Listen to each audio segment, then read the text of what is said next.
How to get dark mode on Snapchat on Android. Hey everyone, welcome back to our channel. In today's video I will guide you on how you can get dark mode on Snapchat on Android, so make sure to watch the video till the end.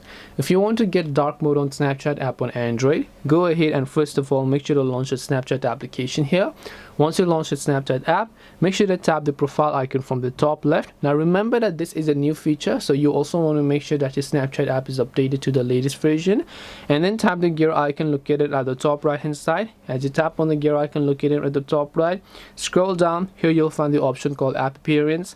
Now when you tap on app appearance, you can select always dark, restart the Snapchat application, and now you can see you'll be successfully switched to the darker theme.